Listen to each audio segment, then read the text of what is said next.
La riqueza en losas de las zonas montañosas ha hecho que sus habitantes aprovecharan las canteras existentes en los alrededores de sus pueblos para la construcción y restauración de los tejados de sus viviendas. No es esta una tarea fácil, por lo que son muy pocos los albañiles o piqueros capaces de realizar este trabajo de restaurar los tejados de losas que quedan en pie y que se ven afectados por el paso del tiempo y por las lluvias. El trabajo de extraer las losas se realiza en el mismo punto donde se encuentra la cantera, procurando que ésta esté a pie de carretera o accesible para el tractor, que es el medio de transporte hasta la obra. Antaño, el acarreo de las losas se hacía en caballerías, con un aparejo especial que recibía distintos nombres según las zonas. Aunque el proceso de extracción de las losas se puede realizar en cualquier época del año, el piquero debe tener en cuenta que haya bastante humedad en el terreno para que las losas se separen con mayor facilidad.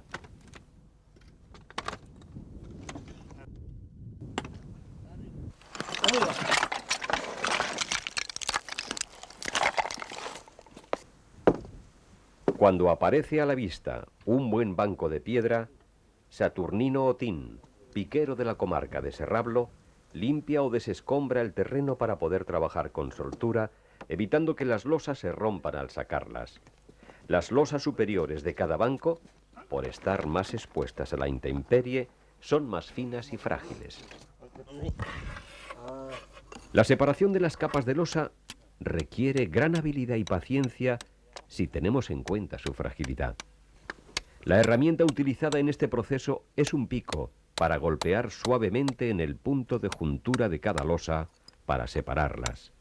Según la habilidad, unas veces las piezas salen grandes y otras apenas se pueden aprovechar.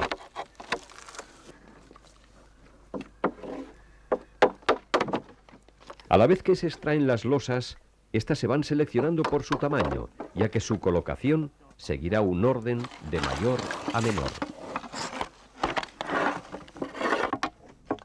Las leras son las losas más grandes que cumplirán la función de alero del tejado, y su preparación requiere un hábil y minucioso tratamiento con el martillo de piquero para darle la inclinación que conduzca el agua de lluvia fuera de la pared. El agua viene por aquí, y aquí al llegar, como es recto, esto, pues cae perpendicular.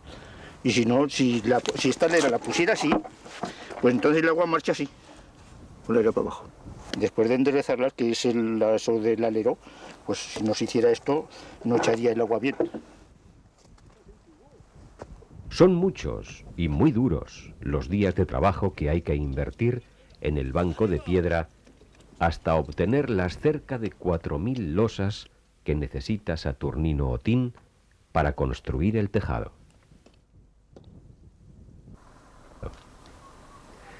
Si tenemos en cuenta el número de losas que entran en un tejado y el grueso de 10 centímetros que alcanzan en su colocación, el elevado peso de la cubierta requiere una base sólida y resistente.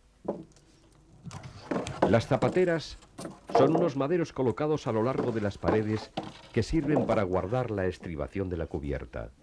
Unos maderos llamados puentes o tirantes de tijera unen las zapateras a modo de parrilla.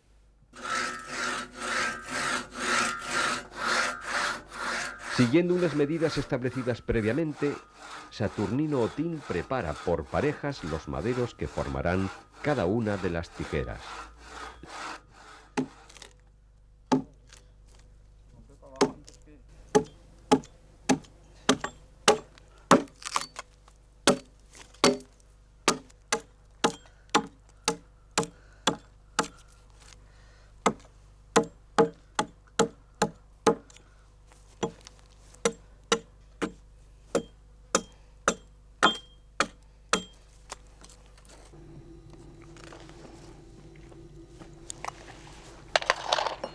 Es un poco estrecho, tiene que tener 5.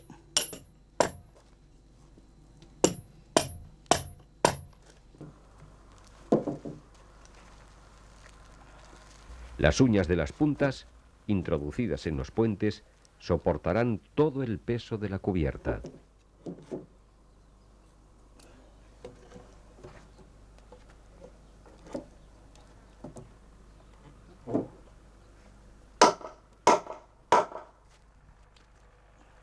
Para sujetar las tijeras entre sí y comprobar el nivel del tejado, el piquero coloca los maderos llamados cernilleros.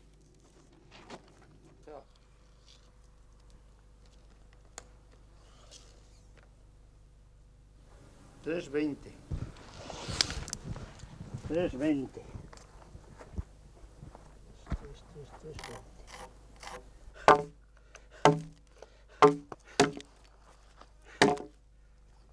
Hay dos técnicas para unir los cernilleros o cumbreras: a escuadra, que debilita la madera, o con forma de chiflo, siendo más fuerte este segundo.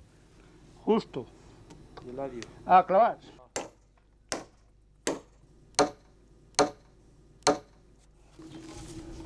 Las juntas son unos maderos más delgados que las tijeras que servirán de base para las tablas. Teniendo en cuenta que las tablas que han de cubrir las juntas tienen 2 metros de longitud, estas se colocan a una distancia de 50 centímetros entre sí, con el fin de aprovechar el material al máximo. Sobre las juntas colocadas a modo de costillar, el piquero clava la recha, que es un conjunto de tablas que cerrarán todas las juntas y tijeras, sirviendo de base para las losas.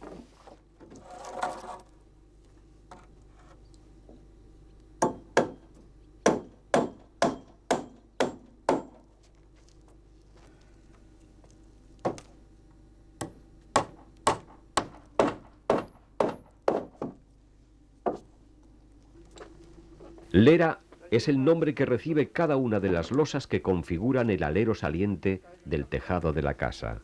Son las losas de mayor tamaño las que se utilizan en esta parte del tejado, y para nivelarlas, el piquero tiene que tirar la línea, es decir, con una cuerda sigue el nivel de la primera lera, con lo que consigue un equilibrio en el saliente del alero. Las separaciones entre las leras las cubre colocando encima otras losas llamadas cuchillos de lera.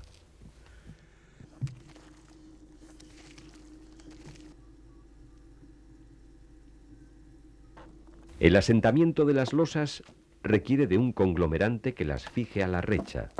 En algunas ocasiones se utilizan las tascas, que son bloques de tierra superficial arrancada con hierba, pero lo más práctico es el barro colocado en el momento de poner las losas, ya que su blandura permite un perfecto asiento de estas.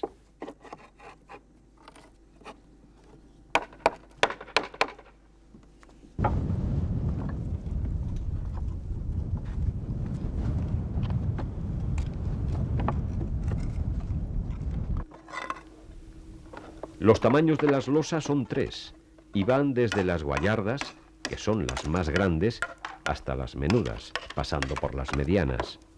No es necesaria ninguna fijación para que las losas se sujeten unas sobre otras, ya que, por su propio peso, quedan fijas e inamovibles para resistir los fuertes vientos que se dan por las tierras montañesas.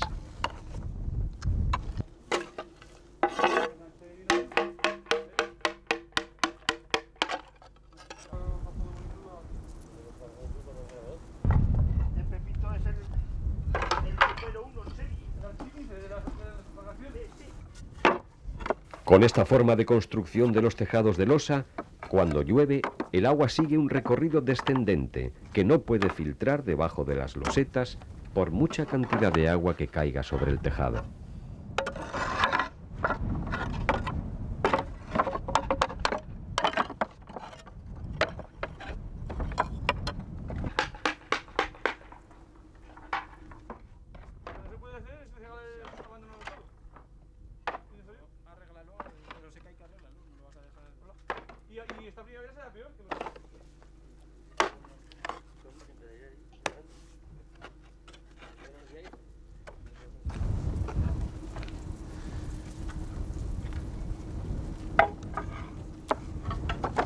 Al llegar al punto de unión de las dos vertientes del tejado de la casa, Saturnino Otín coloca los cernilleros, que son unas losas que asientan casi planas en el vértice con una pequeña inclinación hacia una de las vertientes que le permite tirar el agua por ella.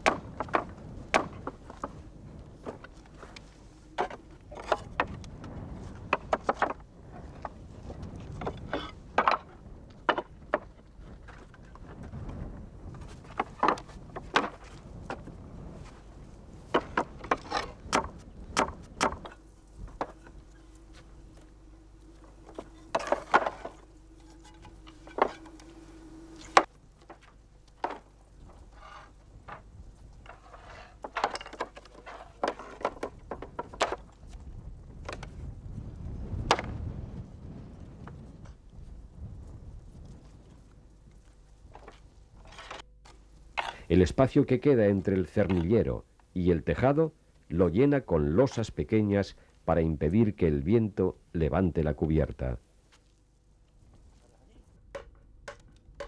A pesar de la emigración y el abandono de los pueblos de montaña, todavía quedan centenarios tejados de losa que dan fe del buen hacer de los piqueros que generación tras generación levantaron todo tipo de edificaciones en los distintos pueblos y aldeas.